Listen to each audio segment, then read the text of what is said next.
الرحمن الرحيم قل إن كنتم تحبون الله فاتبعوني يحببكم الله ويغفر لكم ذنوبكم والله غفور رحيم وقال الله تبارك وتعالى في مقام آخر يا أيها الذين آمنوا أطيعوا الله وأطيعوا الرسول وأولي الأمر منكم وقال النبي صلى الله عليه وسلم لا يؤمن أحدكم حتى أكون أحب إليه من والده وولده والناس أجمعين وقال النبي صلى الله عليه وسلم كل أمتي يدخلون الجنة إلا من أبى قالوا يا رسول الله ومن يأبى قال من أطاعني دخل الجنة ومن عصاني فقد أبى وقال النبي صلى الله عليه وسلم تركت فيكم أمرين لن تضلوا ما تمسكتم بهما کتاب اللہ و سنت نبیہ صدق اللہ العظیم۔ میرے انتہائی واجب الاحترام قابل صد احترام بھائیوں، دوستوں اور بزرگوں، ربیع الاول کا بابرکت اور باسعادت مہینہ شروع ہو چکا ہے۔ اسی ماہ مبارک میں سرکار دو عالم تاجدار مدینہ امام الانبیاء جناب رسول اللہ صلی اللہ علیہ وسلم دنیا میں تشریف لائے، اور اسی ماہ مبارک میں رسول اللہ صلی اللہ علیہ وسلم نے دنیا سے پردہ فرمایا۔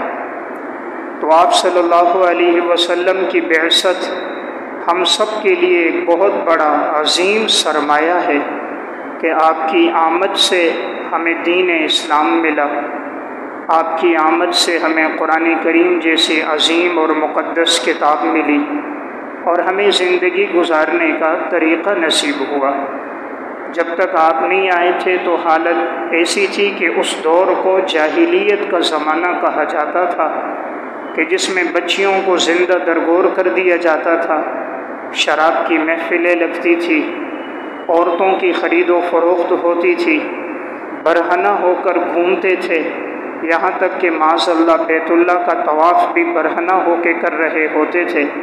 چھوٹے بڑے کی کوئی تمیز نہیں تھی، معمولی باتوں پہ قتل و غارت گیری ہو جاتی تھی، اور ایک عرصہ دراز تک آپس کی لڑائیاں باقی رہتی تھی۔ یعنی ہر طرف انتظار تھا، بیواؤں کو بھی انتظار تھا کہ کوئی آئے اور ہمارے حقوق بیان کرے، یتیموں کو بھی انتظار تھا کوئی آئے اور انسانیت کو درس دے کہ یتیم کا کیا حق ہے۔ ماں بہن بیٹی کے حقوق پامال تھے، عورتوں کا میراث میں کوئی حصہ نہیں تھا، طاقتور غریب کے مال کو، کمزور کے مال کو غصب کر دیتا تھا، تو ہر طرف انتظار ہی انتظار تھا۔ اس موقع پر اللہ رب العزت نے 571 عیسوی میں جناب رسول اللہ صلی اللہ علیہ وسلم دنیا میں تشریف لائے۔ 40 سال کے بعد 611 عیسوی میں نبی اکرم صلی اللہ علیہ وسلم کو نبوت عطا ہوئی۔ آپ کا 13 سال کا مکی دور تھا، آپ کا 10 سال کا مدنی دور تھا، اور آپ کی وفات 63 سال کی عمر میں ہوئی۔ تو جب امام الانبیاء صلی اللہ علیہ وسلم کر ہم پر اتنے احسانات ہیں، تو اس کا تقاضا یہ ہے کہ ہمیں دنیا میں سب سے زیادہ اگر محبت ہو تو آپ صلی اللہ علیہ وسلم سے ہونی چاہیے۔ رسول اللہ صلی اللہ علیہ وسلم نے فرمایا لا یؤمن احدکم حتی اکون احب الیہ من والدہ وولدہ والناس اجمعین، تم میں سے کوئی آدمی اس وقت تک مسلمان نہیں ہو سکتا جب تک اسے مجھ سے محبت اپنے والدین سے زیادہ، اپنی اولاد سے زیادہ اور تمام انسانوں سے زیادہ جب تک مجھ سے محبت نہ ہو، فرمایا تم مسلمان نہیں ہو سکتے۔ تو ایمان کا تقاضا ہے، ہمارے ایمان کا حصہ ہے کہ ہمیں آپ صلی اللہ علیہ وسلم سے محبت دنیا میں ہر انسان میں سب سے زیادہ ہونی چاہیے۔ اس حدیث میں آپ صلی اللہ علیہ وسلم نے 3 جملے ارشاد فرمائے۔ فرمایا کہ مجھ سے تمہیں محبت ہو اپنے والدین سے بھی زیادہ، اپنی اولاد سے بھی زیادہ، اور تمام انسانوں سے زیادہ، تو دنیا میں انسان کو یا تو محبت ہوتی ہے اپنے سے بڑوں سے، یا محبت ہوتی ہے اپنے سے چھوٹوں سے، یا محبت ہوتی ہے اپنے ہم عصر ساتھیوں سے۔ تو من والدی ہی میں اشارہ ہے، بڑوں سے اگر محبت ہے تب بھی مجھ سے زیادہ ہو، ولدی ہی میں اشارہ ہے اگر چھوٹوں سے محبت ہے تب بھی مجھ سے زیادہ ہو، والناس اجمعین میں اشارہ ہے اپنے ہم عصر ساتھیوں سے محبت ہے تب بھی مجھ سے زیادہ ہو۔ تو حضور سے محبت ایمان کا حصہ ہے۔ حضرات صحابہ اکرام کو آپ صلی اللہ علیہ وسلم سے کیسی محبت تھی، اور ان کی زندگی میں کس طرح اتباع رسول اور اطاعت رسول تھا۔ محبت اور اطاعت لازم ملزوم ہے۔ جب حضور کی محبت ہوگی تو پھر آپ صلی اللہ علیہ وسلم کی اطاعت بھی ہوگی، اتباع رسول بھی ہوگا، کہ حضور نے جن باتوں کا حکم دیا انسان کوشش کرے گا وہ ساری چیزیں اس کی زندگی میں آ جائیں۔ تو حضرات صحابہ اکرام کی حضور سے کیسی محبت تھی۔ صحیح بخاری میں عروہ بن مسعود ثقفی صلح حدیبیہ کے موقع پر مشرکین کی طرف سے یہ نمائندہ بن کر آیا آپ صلی اللہ علیہ وسلم کے ساتھ مذاکرات کے لیے۔ تو یہ کہتا ہے جیسے میں پہنچا تو میں نے رسول اللہ صلی اللہ علیہ وسلم کو دیکھا، آپ وضو فرما رہے ہیں، تو جب آپ وضو کرتے ہیں تو جو آپ کا بچا ہوا پانی نیچے گرنے لگتا ہے تو صحابہ اکرام آگے بڑھ جاتے ہیں، تو آپ کے وضو کے پانی کو نیچے گرنے نہیں دیتے، اپنی ہتھیلیوں میں لے لیتے ہیں اور اس پانی کو اپنے جسم پہ مل لیتے ہیں برکت کے لیے۔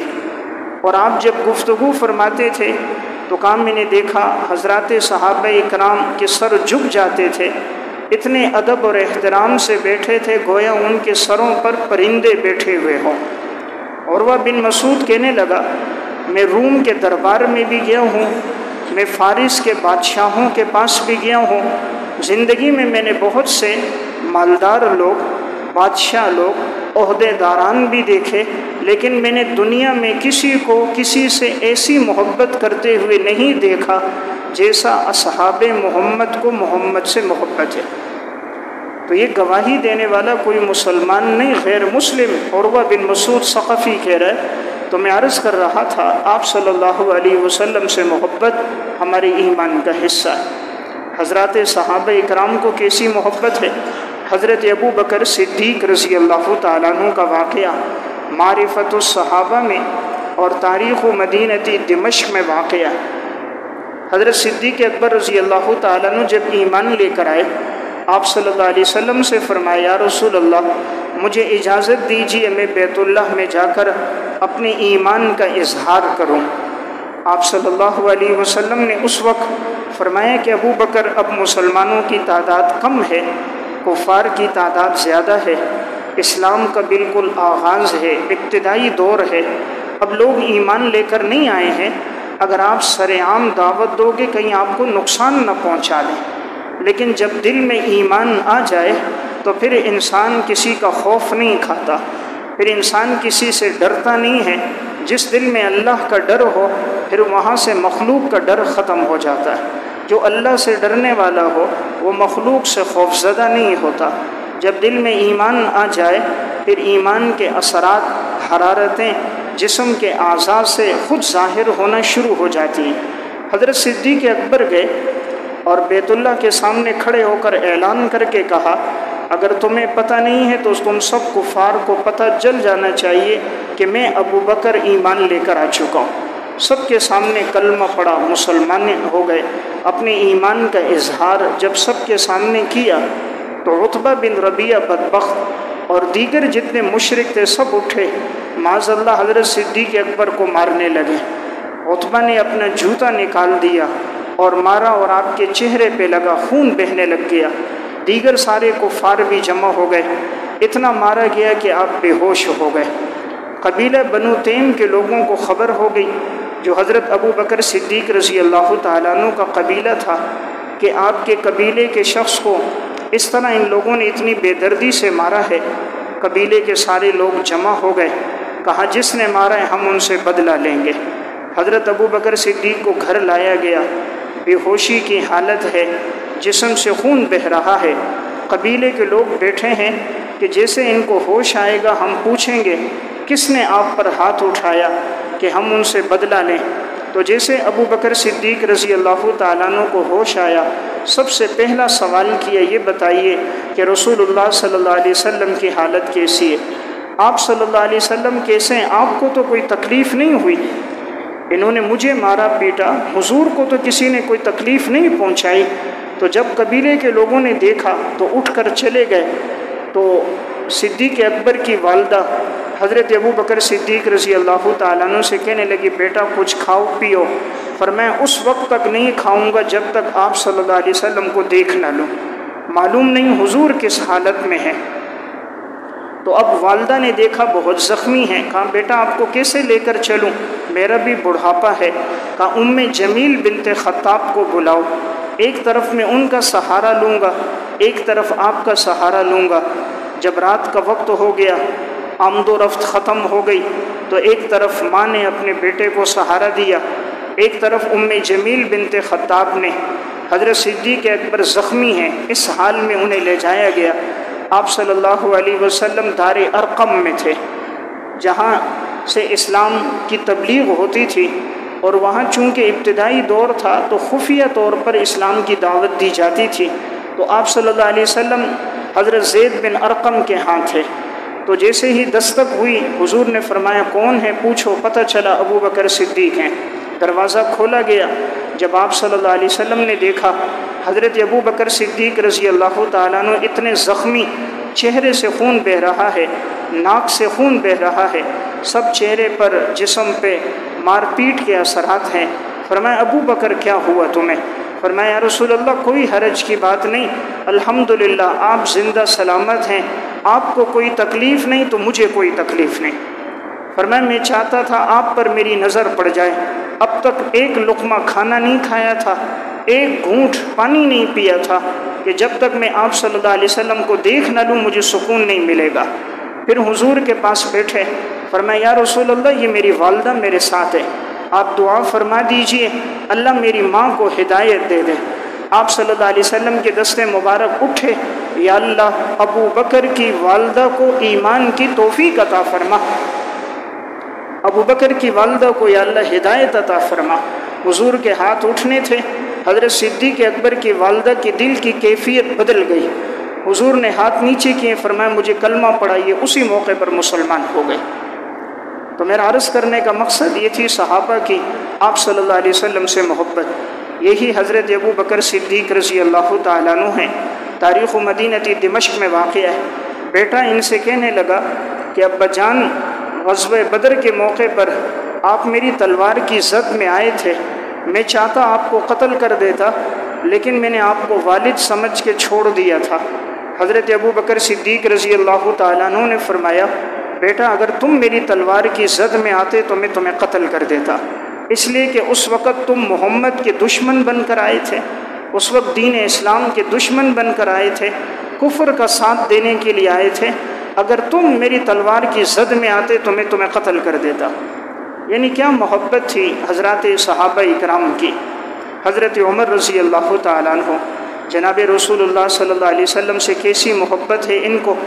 ایک موقع پر ان کے صاحبزادے آئے، حضرت عمر سے کہا آپ نے اسامہ بن زید رضی اللہ تعالیٰ عنہ کا وظیفہ 4000 درہم رکھا، میرا وظیفہ کم رکھا 3500 درہم، حالانکہ جتنی جنگوں میں انہوں نے شرکت کی ہے میں نے بھی کی ہے، اور الحمدللہ ان سے زیادہ جنگوں میں میری شرکت رہی، اسلام کی دعوت میں میں رہا، وہ میرے ہم عصر بھی ہیں، لیکن ان کا وظیفہ کچھ زیادہ تھا میرا کم ہے۔ حضرت عمر رضی اللہ تعالیٰ عنہ نے فرمایا بیٹا ان کے جو والد تھے حضرت زید، اس سے آپ صلی اللہ علیہ وسلم کو تیرے والد عمر سے زیادہ محبت تھی، اور زید کے بیٹے اسامہ سے آپ صلی اللہ علیہ وسلم کو تیری بنسبت زیادہ محبت ہے، تو میں نے حضور کی محبت کو اپنی محبت پہ ترجیح دی ہے کہ آپ صلی اللہ علیہ وسلم کو اپنے منہ بولے بیٹے زید سے زیادہ محبت تھی، ان کے بیٹے اسامہ سے محبت تھی، تو میں نے حضور کی محبت کی وجہ سے ان کا وظیفہ زیادہ رکھا ہے۔ یہی حضرت عمر رضی اللہ تعالیٰ عنہ ہیں، صحیح بخاری کی روایت ہے، دو نوجوان تھے، مسجد نبوی میں باتیں کر رہے تھے، ان کی آواز کچھ بلند ہو گئی، روضہ رسول کے قریب تھے۔ حضرت عمر رضی اللہ تعالیٰ عنہ نے سائب بن یزید سے کہا ان دونوں کو بلاؤ۔ دونوں نوجوانوں کو بلایا گیا، فرمایا کہاں کے رہنے والے ہو؟ کہا طائف کے رہنے والے۔ کہا اگر تم مکہ کے رہنے والے ہوتے تو میں تمہیں سزا دیتا، تمہیں کوڑے مارتا کہ تم رسول اللہ صلی اللہ علیہ وسلم کی مسجد میں ہو کر آپ صلی اللہ علیہ وسلم کے روضے کے قریب بیٹھ کر باتیں کر رہے ہو اور تمہاری آواز بلند ہو گئی۔ تمہیں معلوم نہیں یہاں حضور کا روضہ موجود ہے، آپ صلی اللہ علیہ وسلم آرام فرما رہے، تو حضور کی موجودگی میں تمہاری آواز بلند کیسے ہوئی؟ کہا تم طائف کے ہو اس لیے میں چھوڑ رہا ہوں، آئندہ ہے بیٹھ کر گفتگو کے دوران آواز بلند نہیں ہونی چاہیے۔ یعنی اتنا ادب اور احترام تھا آپ کی زندگی میں تو تھا ہی، آپ کے دنیا سے جانے کے بعد بھی حضرت عمر رضی اللہ تعالیٰ عنہ کو حضور سے بڑی محبت تھی۔ تفسیر بیضاوی میں، تفسیر ابو سعود میں واقعہ ہے، ایک منافق تھا، اس کا اور ایک یہودی کے درمیان میں ایک چیز میں جھگڑا ہو گیا، زمین کا معاملہ تھا۔ تو اس یہودی نے کہا مسلمانوں کے پیغمبر سے فیصلہ کرواتے، اسے معلوم تھا کہ آپ صلی اللہ علیہ وسلم سچے فیصلہ کرتے، حضور کسی کی طرفداری نہیں کرتے، حق پہ فیصلہ کرتے۔ تو اس یہودی نے اس منافق سے کہا تمہارا پیغمبر جو فیصلہ کرے میں اس پہ راضی ہوں۔ چونکہ منافق کو پتہ تھا کہ میں حق پر نہیں ہوں، زمین کا مالک یہودی ہے، ثبوت اور بینہ اس کے پاس ہے، تو اس لیے منافق حضور کے پاس نہیں جا رہا تھا کہ حضور تو سچا فیصلہ کریں گے تو یہودی کے حق میں ہو جائے گا۔ تو پہلے وہ منافق کہنے لگا کعب بن اشرف سے فیصلہ کرواتے ہیں جو یہودیوں کا سردار تھا، تو کہا اس کے پاس جاتے ہیں تو وہ میرے حق میں فیصلہ کر دے گا، کچھ اس کو رشوت دے دوں گا۔ تو یہودی تو پیسے پر ایمان بیچ دیتے ہیں، لیکن اس یہودی نے کہا تو کیسا نام کا مسلمان ہے کہ تو اپنے پیغمبر سے فیصلہ نہیں کروا رہا۔ آخر کار مجبور ہو کر چلے گئے آپ صلی اللہ علیہ وسلم کے پاس۔ حضور نے تحقیق کی تو پتہ چل گیا زمین یہودی کی ہے، تو آپ صلی اللہ علیہ وسلم نے یہودی کے حق میں فیصلہ کر دیا۔ جب باہر آئے تو منافق فیصلے پہ راضی نہیں تھا۔ منافق وہ جو زبان سے کلمہ پڑھتا ہے دل میں محبت نہیں ہوتی، تو اس نے کہا حضرت عمر سے فیصلہ کرواتے ہیں۔ اس کا مقصد تھا کہ حضرت عمر رضی اللہ تعالیٰ عنہ کو یہودیوں کے خلاف بڑا غصہ ہے، کفر کے مقابلے میں بڑے سخت ہیں، تو میں ان کے پاس جاؤں گا تو میرے حق میں فیصلہ کر دیں گے، یہودی کے خلاف کر دیں گے۔ تو اس یہودی سے کہا جی حضرت عمر سے فیصلہ کرواتے ہیں۔ یہودی نے کہا چلو ٹھیک ہے، منافق کے ساتھ حضرت عمر رضی اللہ تعالیٰ عنہ کے پاس پہنچے۔ اس یہودی نے حضرت عمر سے کہا کہ پہلے ہمارا فیصلہ تمہارے پیغمبر نے کیا، میرے حق میں کیا کہ زمین میری ہے، میرے حق میں فیصلہ ہو گیا، لیکن یہ کیسا منافق ہے، کیسا مسلمان ہے کہ فیصلے پہ راضی نہیں ہو رہا۔ حضرت عمر نے فرمایا کیا واقعی فیصلہ ہوا ہے؟ اس منافق نے کہا ہاں جی ہوا ہے، اور وہ فیصلہ اس یہودی کے بارے میں آپ صلی اللہ علیہ وسلم نے کیا ہے۔ حضرت عمر نے فرمایا ٹھہرو میں آتا ہوں۔ گھر گئے، تلوار لے کر آئے اور اس منافق کا سر قلم کر دیا۔ یہودی نے کہا حضرت ہم تو فیصلے کے لیے آئے تھے، آپ نے تو اس کی گردن اڑا دی۔ حضرت عمر نے فرمایا جو رسول اللہ صلی اللہ علیہ وسلم کے فیصلے پہ راضی نہ ہو، عمر کا فیصلہ یہ ہے کہ اس کا سر تن سے جدا کر دو، کہ یہ مسلمان نہیں جو حضور کے فیصلے پہ راضی نہیں۔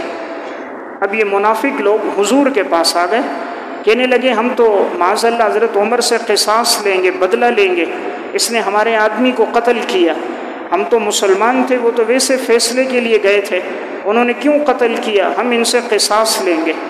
آپ صلی اللہ علیہ وسلم ابھی خاموش ہیں کہ میں کیا بات کروں۔ اتنے میں قرآن اتر گیا فلا وربک لا یؤمنون حتی یحکموک فیما شجر بینہم ثم لا یجدوا فی انفسہم حرجا مما قضیت ویسلموا تسلیما۔ اس وقت تک کوئی انسان مسلمان نہیں ہو سکتا جب تک وہ آپ کے فیصلوں پہ راضی نہ ہو۔ جو آپ کے فیصلے پہ راضی نہیں، اللہ نے فرمایا وہ مسلمان نہیں، جو مسلمان نہیں اس کا قتل جائز ہے۔ عمر نے جو کیا ٹھیک کیا، اللہ نے قرآن عمر کی مدح میں نازل فرما دیا، عمر کا فیصلہ ٹھیک فیصلہ ہے کہ یہ حضور کے فیصلے پہ کیوں راضی نہیں ہے، عمر نے جو کیا سچ کیا۔ سورہ نساء کی آیتیں نازل ہو گئی، تو میں عرض کر رہا ہوں یہ تھی حضرات صحابہ کی جناب رسول اللہ صلی اللہ علیہ وسلم سے محبت۔ حضرت عثمان رضی اللہ تعالیٰ عنہ آپ صلی اللہ علیہ وسلم سے کیسی محبت اور تعلق ہے، سنتوں کی کیسی اتباع ہے۔ ایک دفعہ مسجد نبوی کے باہر ایک جگہ تھی، پانی منگوایا، وضو کر رہے تھے، مسکرانے لگ گئے۔ کسی نے پوچھا حضرت عثمان سے آپ کیوں مسکرا گئے؟ حالانکہ کوئی بات مسکراہٹ کی نہیں تھی۔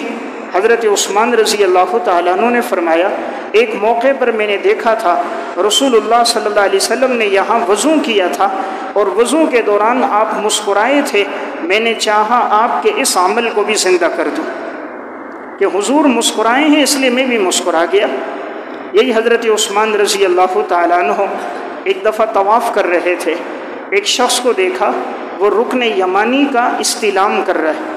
حالانکہ حجر اسود کے استلام کا حکم ہے کہ اگر آدمی قریب ہے تو حجر اسود کو بوسہ دے، دور ہے تو دور سے استلام کرے۔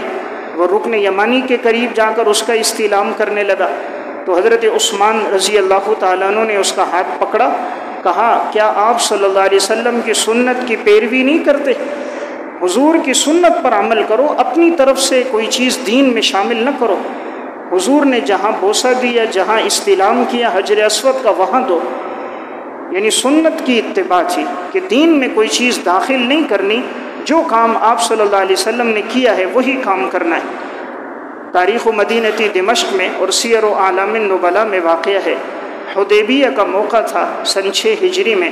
آپ صلی اللہ علیہ وسلم نے حضرت عثمان بن عفان رضی اللہ تعالیٰ عنہ کو بھیجا بطور نمائندہ کے کہ ان سے بات طے کرو کہ ہم لوگ عمرے کے لیے آئے ہیں، ہم لوگ جنگ کے لیے یا لڑنے کے لیے اس وقت نہیں آئے۔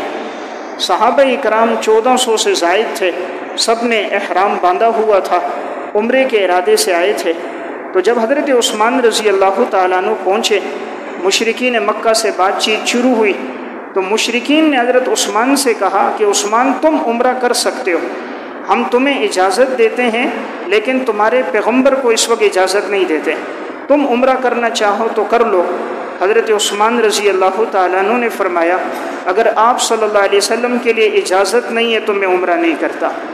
یعنی یہ عبادت ہے عمرہ کرنا، لیکن میں تب کروں گا جب ہمارے پیغمبر بھی کریں گے، جب انہیں اجازت ہوگی تو میں ان کے ساتھ مل کر کروں گا، ورنہ آپ کی عدم موجودگی میں عمرہ نہیں کرتا۔ بعض صحابہ نے آپ صلی اللہ علیہ وسلم سے کہا تھا ہو سکتا ہے کہ عثمان وہاں جائے عمرہ کر لے، حضور نے فرمایا نہیں، عثمان میرے بغیر عمرہ نہیں کرے گا، اور وہی ہوا، عمرہ نہیں کیا۔ تو میں عرض کر رہا ہوں صحابہ کی بڑی محبت ہے۔ حضرت علی رضی اللہ تعالیٰ آپ صلی اللہ علیہ وسلم سے کیسی محبت اور تعلق ہے۔ ہجرت کا سفر ہے، رسول اللہ صلی اللہ علیہ وسلم کو حکم ہے ابو بکر صدیق کے ساتھ رات کے وقت آپ نکل جائیں، ہجرت کے لیے جائیں۔ حضور کے پاس امانتیں تھیں، آپ نے حضرت علی کو بلایا کہ علی یہ مکہ کے لوگوں کی امانتیں ہیں، تم ان کو واپس لوٹا کر پھر تم آ جانا۔ دیکھیں آپ صلی اللہ علیہ وسلم نے کسی کافر کے مال پہ قبضہ نہیں کیا۔ حضور چاہتے تو یہ کہہ سکتے تھے ان کا مال ہے ہمارے لیے حلال ہے، ہم تو مسلمان کا مال کوئی امانت رکھوائے اس کو ہڑپ کر جاتے ہیں، لیکن ہمارے پیغمبر کو دیکھیے کفار کا مال، جانی دشمنوں کا مال، مشرکین مکہ کا مال، آپ نے فرمایا ان کی امانتوں کو واپس لوٹانا ہے۔ اب یہ جتنے کفار تھے ہر قبیلے کا ایک ایک آدمی آپ صلی اللہ علیہ وسلم کے گھر کے باہر ہیں کہ جیسے معاذ اللہ حضور نکلیں گے تو ہم ان کو قتل کریں گے۔ یہ مشورہ ابلیس نے دیا تھا کہ ہر قبیلے کا ایک ایک آدمی ہو تو محمد کا خاندان اور بنو ہاشم کے لوگ بدلہ نہیں لے سکیں گے۔ اگر ایک آدمی معاذ اللہ آپ صلی اللہ علیہ وسلم کو قتل کرے تو پھر بنو ہاشم کے لوگ خاندان اور قبیلے والے بدلہ لیں گے، ہر قبیلے کے لوگ شامل ہو جائیں تو یہ بدلہ نہیں لے سکیں گے۔ تو ہر قبیلے کے لوگ آ گئے، آپ صلی اللہ علیہ وسلم کے گھر کے ارد گرد سب کے ہاتھوں میں تلواریں ہیں، لے کر کھڑے ہیں۔ رسول اللہ صلی اللہ علیہ وسلم جانے لگے، حضرت علی سے فرمایا علی تم میرے بستر پہ لیٹ جاؤ اور یہ امانتیں واپس کر کے پھر تم ہجرت آ جانا۔ کیا ایمان ہے حضرت علی کا، کیا محبت ہے حضور سے، حالانکہ پتہ ہے سب باہر دشمن ہیں، اگر حضور نکل گئے اور وہ لوگ اندر آئیں گے حضور کو نہیں پائیں گے تو کہیں مجھے قتل نہ کر دیں، موت کا ڈر بھی ہے، خوف بھی، اکیلے، لیکن فرمایا یا رسول اللہ جو آپ کا حکم ہے میں پورا کروں گا۔ حضرت علی اکیلے رہ گئے، سب امانتیں واپس کی ہیں، پھر آپ صلی اللہ علیہ وسلم کے پاس مدینہ پہنچے۔ جب رسول اللہ صلی اللہ علیہ وسلم باہر نکلے، آپ نے ایک مٹھی مٹی لی اور ان کی طرف پھینک دی۔ جیسے پھینکی، حضور کا معجزہ تھا، جتنے کفار تھے دائیں بائیں آگے پیچھے کھڑے تھے، سب کی آنکھوں میں مٹی چلی گئی، کسی کو نظر ہی نہیں آ رہا تھا، اور آپ صلی اللہ علیہ وسلم ہجرت کے سفر میں روانہ ہو گئے۔ قرآن کریم میں بھی اس موقع کی طرف بھی اشارہ ہے، بدر کے موقع کی طرف بھی اشارہ ہے، وَمَا رَمَيْتَ إِذْ رَمَيْتَ وَلَكِنَّ اللَّهَ رَمَى، وہ جو مٹھی مٹی پھینکی آپ نے نہیں پھینکی، اللہ نے پھینکی۔ یعنی اس ایک مٹھی مٹی کو سب کافروں کی آنکھوں میں تیرے اللہ نے پہنچایا، ورنہ عقل تو کہتی ہے انسان ایک مٹھی پھینکے گا، وہ تو اگر ایک آدمی کی آنکھ بند ہو اس میں بھی نہیں جائے گی، چی جائے کہ کوئی دائیں بائیں آگے پیچھے اطراف میں ہو، سب کی آنکھوں میں چلے جائے۔ تو یہ اللہ رب العزت کی طرف سے تھا، آپ علیہ السلام کا معجزہ تھا۔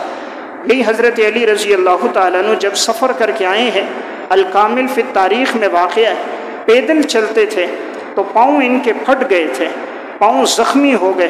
جب مدینہ پہنچے، آپ صلی اللہ علیہ وسلم نے فرمایا علی کہاں ہے؟ بتایا کہ یا رسول اللہ سفر طے کر کے آئے مکہ سے مدینہ، اکثر راستے میں پیدل چل کر آئے ہیں تو پاؤں زخمی ہو چکے ہیں۔ حضور نے فرمایا انہیں بلاؤ۔ حضرت علی کو سہارا دے کے لایا گیا۔ رسول اللہ صلی اللہ علیہ وسلم نے اپنا لعاب مبارک حضرت علی کے پاؤں اور ایڑیوں پہ لگایا۔ فرماتے ہیں وہ دن ہے، موت کا دن ہے، کبھی پاؤں میں درد نہیں ہوا، کبھی تکلیف نہیں ہوئی۔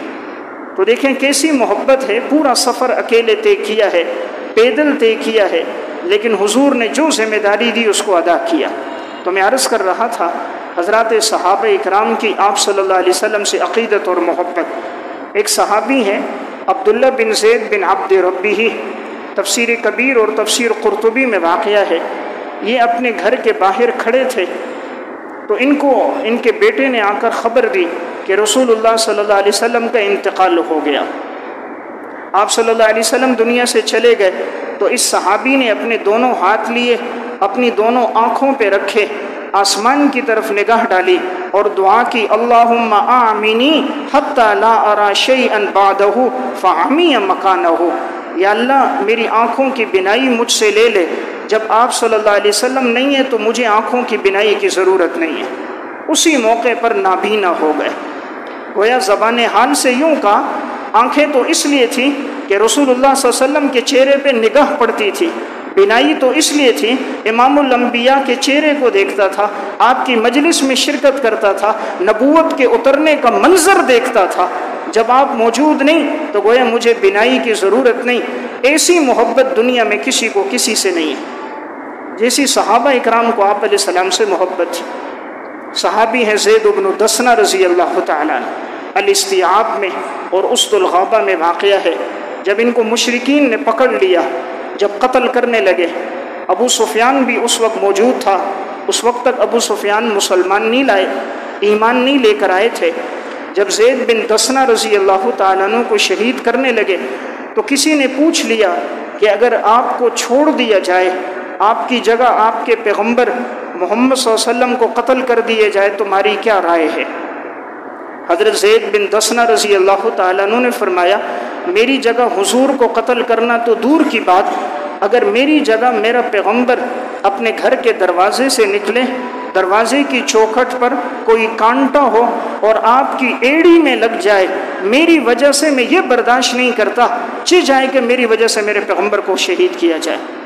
تو ابو سفیان نے کہا تھا، میں نے دنیا میں دیکھا ہے کسی کو کسی سے ایسی محبت نہیں ہے جیسی اصحاب محمد کو محمد سے محبت ہے۔ تو میں عرض کر رہا تھا ربیع الاول کا تقاضا یہ ہے، ہمیں آپ صلی اللہ علیہ وسلم سے محبت، سچی محبت ہو اور زندگی میں اتباع اور اطاعت ہو، کہ جو احکامات آپ نے دیے اس کے مطابق زندگی گزاریں۔ اصل محبت تو یہ ہے، ہم زبان سے کہیں محبت ہے، اس پیغمبر نے فرمایا قرۃ عینی فی الصلاۃ، میری آنکھوں کی ٹھنڈک نماز ہے۔ ہمارے پیغمبر نے آخری وقت تک نماز نہیں چھوڑی، مرض الموت میں بھی غشی طاری ہوتی تھی، ہوش آتا تھا، آپ علیہ السلام وضو کرتے، نماز کے لیے اٹھنے لگتے، 3 دفعہ غشی طاری ہوئی ہے، پھر بھی آپ کی کوشش تھی میں مسجد پہنچوں، 2 آدمیوں کا سہارا لے کر آپ مسجد پہنچے۔ ہمیں کیسی محبت، ہم نوجوان ہو کر جوانی میں صحت میں ہم نماز کا اہتمام نہ کریں، یہ محبت رسول نہیں۔ ہمارے پیغمبر اذان کی آواز سن کے کام کاج چھوڑ دیتے، نماز کی تیاری کرتے تھے۔ اگر وہ کیفیت نہیں ہے گویا ہم محبت میں سچے نہیں ہیں۔ آپ علیہ الصلوۃ والسلام کی زندگی میں عمل کتنا تھا، قرآن کی تلاوت ہو رہی ہے۔ عبداللہ ابن مسعود رضی اللہ تعالیٰ عنہ سے فرمایا، عبداللہ میرے سامنے قرآن پڑھو۔ فرمایا یا رسول اللہ میں کیسے پڑھوں، قرآن تو آپ پہ نازل ہوا۔ فرمایا نہیں، میرا دل چاہتا ہے میں کسی اور سے سنوں۔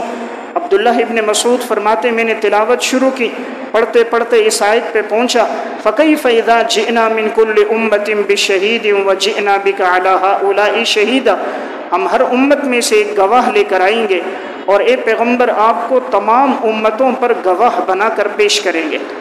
جب میں نے یہ آیت پڑھی اس میں آپ صلی اللہ علیہ وسلم کا تذکرہ ہے، آپ کی منقبت ہے، آپ کا مقام اور مرتبہ ہے کہ ساری امتوں پر گواہی دینے والے آپ صلی اللہ علیہ وسلم ہوں گے۔ فرمایا جب میں نے سر اٹھا کے دیکھا تو رسول اللہ صلی اللہ علیہ وسلم کی آنکھوں سے آنسو بہہ رہے تھے۔ تو حضور کی حالت تو یہ تھی جب قرآن پڑھا جاتا تھا آپ کی آنکھیں اشک بار ہو جاتی تھی۔ تو محبت رسول کا تقاضا ہے ہماری زندگیوں میں بھی قرآن سے تعلق ہو، قرآن سے محبت ہو، قرآن کی تلاوت ہو۔ تو میں عرض کر رہا تھا صحابہ کی آپ صلی اللہ علیہ وسلم سے کیسی محبت ہے۔ ایک صحابی ہیں حضرت خریم اسدی رضی اللہ تعالیٰ عنہ۔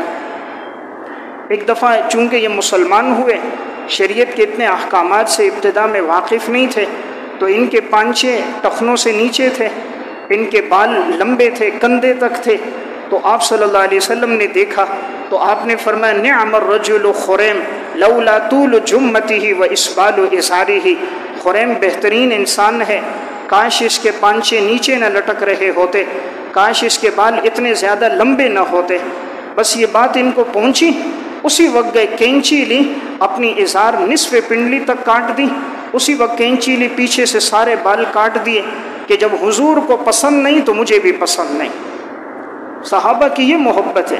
ہماری محبت کیا ہے؟ خوشی ہوتی ہے ہم اللہ کے رسول کو ناراض کر دیتے ہیں، خوشی ہوتی ہے اللہ کو ناراض کر دیتے ہیں، سب کو راضی کرتے ہیں، اور شادی کے اندر گانا بج رہا ہے، طبلہ بج رہا ہے، موسیقی چل رہی ہے، سب کو راضی کیا، اللہ کو ناراض کر دیا، سب کو راضی کیا، امام الانبیاء کو ناراض کر دیا۔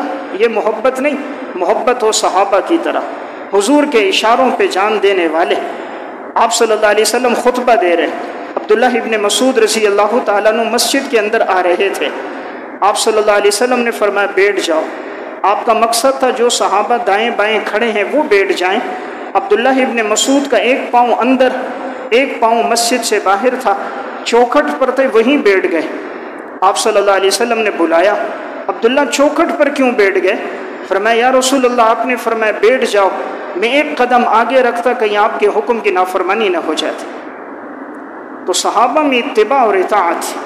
صحیح مسلم کی روایت ہے، ایک صحابی کے ہاتھوں میں سونے کی انگوٹھی تھی، اسے معلوم نہیں تھا کہ مرد کے لیے سونا حرام ہے۔ تو آپ صلی اللہ علیہ وسلم نے جب اس کے ہاتھوں میں انگوٹھی دیکھی تو چونکہ مرد سونا نہیں استعمال کر سکتا، اللہ نے ان کے لیے جنت میں رکھا ہے، تو آپ صلی اللہ علیہ وسلم نے ان کے ہاتھ سے انگوٹھی نکالی، فرمایا کہ تم اپنے ہاتھوں کے اندر جہنم کے انگاروں کو لے رہے ہو، یہ سونا نہیں، حقیقت میں یہ جہنم کا انگارہ ہے۔ آپ نے انگوٹھی لی اور اس کو نیچے پھینک دی۔ رسول اللہ صلی اللہ علیہ وسلم گفتگو ختم ہوئی، گھر چلے گئے، تو جو موجود تھے ساتھی انہوں نے اس صحابی سے کہا ایسا کرو یہ انگوٹھی اٹھا لو، سونے کی انگوٹھی ہے، اپنے گھر میں دے دینا، یعنی بیوی بچوں کو دے دینا، فروخت کر لینا۔ اس نے کہا جس انگوٹھی کو حضور نے پھینکا ہے میں اس کو نہیں اٹھا سکتا۔ آپ علیہ الصلوۃ والسلام نے میری انگلی سے نکال کے پھینکا ہے، اس کو اللہ کی قسم کبھی نہیں اٹھاؤں گا۔ انگوٹھی نہیں اٹھائی، پھر وہ بعد میں کسی مستحق کو دے دی گئی۔ فرمایا حضور نے میری ہاتھ سے نکال کے پھینکی، میں دوبارہ اپنے ہاتھوں میں نہیں لوں گا۔ صحابہ کی صحیح معنوں میں محبت تھی۔ ہم صرف محبت کا نام لیتے ہیں، ہم عاشق رسول ہیں۔ گھر کے اندر کیبل چل رہا ہے، کمائی سود رشوت اور حرام کی ہے، بے پردگی کا لباس ہے، صبح سے شام تک وقت انٹرنیٹ کیبل فیس بک میں گزر رہا ہے، انڈیا کے اداکاروں سے محبت ہے، زبان پہ فلمی ڈائیلاگ ہیں، بچوں کو دین سکھایا نہیں، پانچے ٹخنوں سے نیچے لٹک رہے ہیں، چہرے پہ سنت رسول نہیں۔ یہ عاشق رسول ہے، عاشق تھے صحابہ۔ صحابہ عاشق تھے، صحابہ کو محبت تھی، حضور نے جس موقع پہ فرمایا عمل کر کے دکھایا۔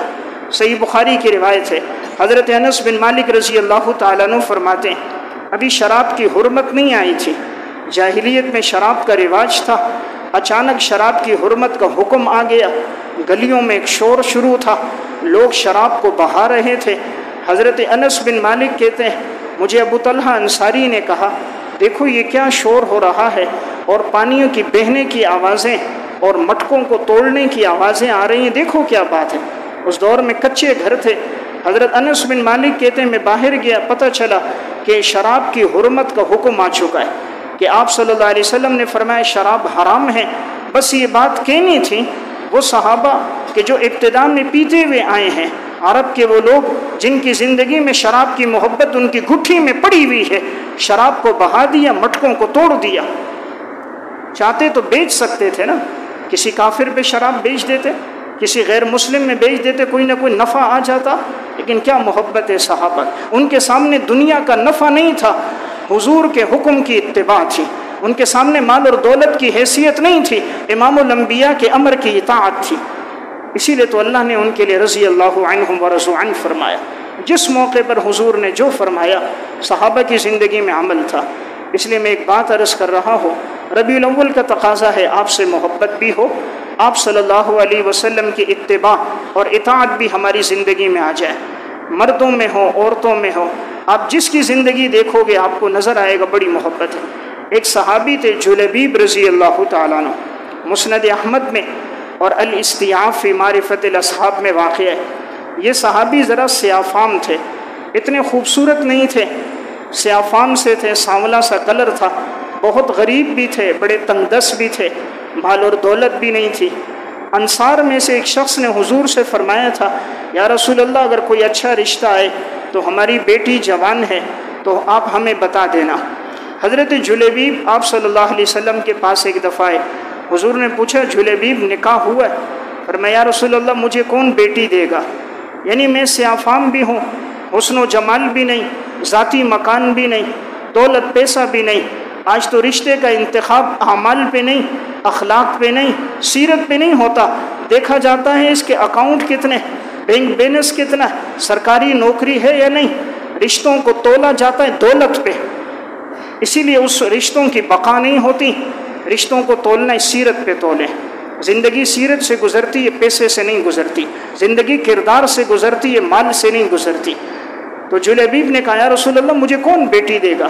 آپ صلی اللہ علیہ وسلم نے فرمایا جلیبیب فلاں انصاری کے گھر میں ان کی بیٹی ہے، وہ بچی نہایت خوبصورت تھی اور اللہ نے حسن و جمال بھی دیا تھا، قرآن کا علم بھی تھا، حدیث کا علم تھا۔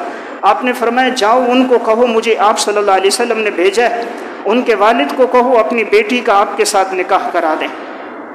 جلیبیب صحابی اکیلے چلے گئے، سادگی کا دور ہے، گئے دروازے پہ دستک دی، لڑکی کا والد باہر نکلا، جی کون؟ کہا آپ صلی اللہ علیہ وسلم نے بھیجا ہے۔ کیوں بھیجا؟ کہا کہ آپ اپنی بچی کا میرے ساتھ نکاح کرا دیں۔ انہوں نے دیکھا تو جان گئے یہ تو بیچارہ بڑا کمزور ہے مالی حیثیت سے بھی، بظاہر کوئی خوبیاں اس میں نظر نہیں ہیں۔ جا کر اپنی گھر والی کو بتایا تو انہیں بھی پتہ تھا، تو عورت ہوتی ہے، اس نے فوراً کہہ دیا کیا مدینہ میں کوئی اور نہیں ہے، ہماری بچی ہم ان سے رشتہ کروائیں۔ آج کے الفاظ میں ان کے پاس سر چھپانے کی جگہ نہیں ہے، بچی کو کہاں رکھیں گے، 2 ٹائم کی روٹی کیسے دیں گے؟ ماں یہ بات کر رہی تھی، کنواری بیٹی تھی، اس نے کہا اماں جان حضور نے جس کو بھیجا اس کو واپس نہیں کرنا۔ جب آپ صلی اللہ علیہ وسلم نے اسے بھیجا ہے، بھلے وہ سیاہ فام ہو، اس کے پاس سر چھپانے کی جگہ نہ ہو، حضور کے بھیجے ہوئے قاصد کو واپس نہیں کرنا، میں اپنی زندگی اس کے ساتھ گزار دوں گی، مجھے امید ہے اللہ مجھے ضائع نہیں کرے گا، حضور مجھے ضائع نہیں کریں گے، میں رشتے پہ راضی ہوں۔ جب ماں باپ نے دیکھا ہماری بیٹی راضی ہے تو کہا ٹھیک ہے ہم نکاح کرا دیتے ہیں۔ نکاح ہو گیا حضرت جلیبیب کے ساتھ۔ حضور سے ان کو بڑی محبت تھی اور آپ علیہ السلام کو بھی غریبوں سے بڑی محبت تھی۔ یہ جلیبیب جب شہید ہوئے ہیں تو حضور نے فرمایا تھا جلیبیب کو تلاش کرو۔ جب ان کو تلاش کیا جا رہا تھا تو یہ نہیں ملے تھے، حضور نے فرمایا شہیدوں میں دیکھو۔ جب شہیدوں میں دیکھا دائیں بائیں 7 کفار کو انہوں نے قتل کیا تھا، درمیان میں جلیبیب شہید تھے۔ حضور نے فرمایا انہوں نے 7 کو مارا، آج یہ بھی شہید ہو گئے۔ فرمایا جلیبیب مجھ سے ہیں اور میں جلیبیب سے ہوں۔ فرمایا اس کے لیے قبر تیار کرو۔ جب تک قبر تیار ہو رہی تھی آپ علیہ السلام نے جلیبیب کو اپنے ہاتھوں میں اٹھایا۔ صحابہ نے کہا ہمیں تو، فرمایا نہیں تمہیں نہیں، میں خود اٹھاؤں گا۔ حضور نے اپنے ہاتھوں میں حضرت جلیبیب کو یوں اٹھایا۔ اللہ نے تو پیغمبر علیہ السلام کو طاقت دی تھی، قوت دی تھی، جب تک قبر تیار نہیں ہوئی حضور نے جلیبیب کو اپنے ہاتھوں میں اٹھایا ہوا تھا۔ ہمارے پیغمبر کو غریبوں سے بڑی محبت تھی۔ ہم تو دیکھتے ہیں جس کے پاس دولت ہو، پیسہ ہو، ہمارا تعلق اس سے قائم ہوتا ہے۔ غریب سلام کرے ہم جواب نہیں دیتے، بھائی بھی غریب ہو تو رخ پھیر دیتے ہیں، کہیں پیسوں کا مطالبہ نہ کر دے۔ علاقے کا کوئی تنگ دست آ جائے پیشانی پہ بل لے آتے ہیں، کہیں قرضے کا مطالبہ نہ کر دے۔ امام الانبیاء نے ان کو اپنے ہاتھوں میں اٹھایا۔ جب جلیبیب کی قبر تیار ہو گئی رسول اللہ صلی اللہ علیہ وسلم خود اترے ہیں، جلیبیب کو قبر میں رکھا ہے۔ اور یہ جو لڑکی تھی جو رشتے پہ راضی ہوئی تھی، حضور کو پتہ چلا تھا، آپ علیہ السلام نے اس کے لیے دعا کی کہ یا اللہ اس پر خوب مال برسا، اسے خوب عطا فرما، خوب یا اللہ عطا فرما۔ اللہ نے اتنا عطا فرمایا اس لڑکی کو، انصار کی عورتوں میں سب سے زیادہ مالدار، سب سے زیادہ دراہیم دینار پیسے والی وہی لڑکی ہوتی تھی۔ جو مال اللہ دیتا اللہ کے راستے میں خرچ کرتی تھی اور فرماتی تھی یہ حضور کی دعا ہے کہ اللہ نے مجھے اتنا عطا فرمایا۔ تو رشتے پہ راضی ہوئی، لسان نبوت سے دعا مل گئی، اللہ نے ایسا نوازا ہے، موت تک اللہ نے اتنا مال دیا تھا، انصار کی عورتوں میں اس سے زیادہ کوئی مالدار نہیں تھا۔ تو میں ایک بات عرض کر رہا تھا، مرد ہو یا عورت ہو ان کی حضور سے بڑی محبت ہے۔ دیکھیں ایک کنواری لڑکی ہے، بظاہر وہ انکار کر سکتی تھی کہ ایک سیاہ فام کے ساتھ زندگی گزارنا جس کے پاس مال اور دولت بھی نہ ہو، لیکن صحابہ ظاہر کو نہیں باطن کو دیکھتے تھے کہ حضور کا فیصلہ ہے تو میں راضی ہوں۔ تو میں ایک بات عرض کر رہا تھا، ربیع الاول کا تقاضا ہے آپ صلی اللہ علیہ وسلم سے صحیح معنوں میں محبت، عقیدت ہو، تعلق ہو، اپنی زندگیوں میں ہم لے کر آئیں، اپنے گھر والوں کو، بچوں کو، ان کے دلوں میں حضور کی محبت ڈالیں۔ علامہ ظفر احمد عثمانی رحمۃ اللہ علیہ فرماتے ہیں ایک دفعہ میں عمرے کے لیے گیا، فرماتے ہیں جب میں نے عمرہ کر دیا، ہم چند ساتھی تھے، میرے ساتھ کا میرے گھر والے بھی تھے، جب ہم کھانا کھا لیتے تو بچے کچی جو ہڈیاں ہوتی، چاول کبھی ہوتے، ہم ایک جگہ ڈال دیتے، تو کہا میں نے دیکھا وہاں ایک بچہ تھا، تو جب ڈال دیتے تو وہ بچہ آتا اس میں سے روٹی کے ٹکڑے چن لیتا، بچہ کچا کوئی سالن ہوتا، چاول ہوتے وہ لے کر کھانے لگتا۔ علامہ ظفر احمد عثمانی کہتے ہیں مجھے بڑا ترس آیا، مدینہ کے اندر ہے یہ بچہ، اس کے پاس کھانے کے لیے کچھ نہیں، فرماتے میں اس بچے کو لے کر آیا، کھانا اس کو خرید کر دیا۔ میں نے کہا بیٹا تیرا والد نہیں ہے؟ اس نے کہا چچا جان میرے ابو کا انتقال ہو گیا، میری والدہ صرف ہے، ابو نہیں، یعنی میں یتیم ہوں۔ تو کہا تیرے پاس کھانے کے لیے؟ کہا کھانے کے لیے کچھ نہیں ہے، بس یہی کچھ جو چھوٹا موٹا ہوتا ہے میں یہ کھا کر اپنی بھوک مٹا دیتا ہوں۔ حضرت فرماتے میں نے اس بچے سے کہا بیٹا اگر تیری والدہ اجازت دے تم پوچھ لو، میں تمہیں اپنے ساتھ ہندوستان لے کے جاتا ہوں، وہاں تمہیں تعلیم بھی دوں گا، انشاءاللہ حافظ بناؤں گا، عالم بناؤں گا، تمہارا خرچہ میرے ذمہ ہوگا، تمہیں کپڑے بھی لے کے دوں گا، کتابیں بھی لے کے دوں گا، جب تم پڑھ لو گے میں تمہیں واپس یہاں تمہاری والدہ کے پاس مدینہ چھوڑ دوں گا، اپنی والدہ سے پوچھ کے آؤ۔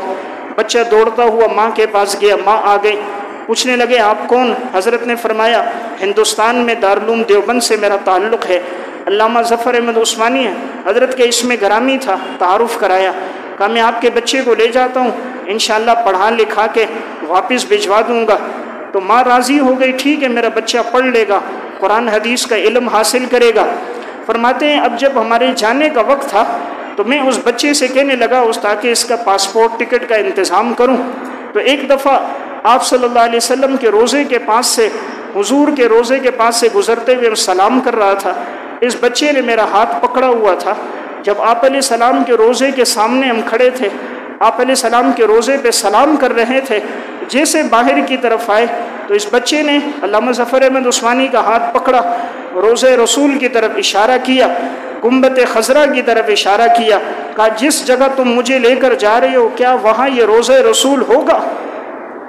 کیا وہاں حضور کا یہ روزہ ہے؟ انہوں نے کہا بیٹا اگر وہاں ہوتا تو ہم یہاں کیوں آتے؟ آپ علیہ السلام کا روزہ یہیں مدینہ میں، آپ یہیں مدینہ میں ہیں، باقی کہیں نہیں ہے۔ تو اس بچے نے ہاتھ چھڑایا، فرمایا میں یہیں رہوں گا، بھوکا رہوں گا اور اٹھا کے کھا لوں گا، لیکن حضور کے اس روزے کو نہیں چھوڑ سکتا۔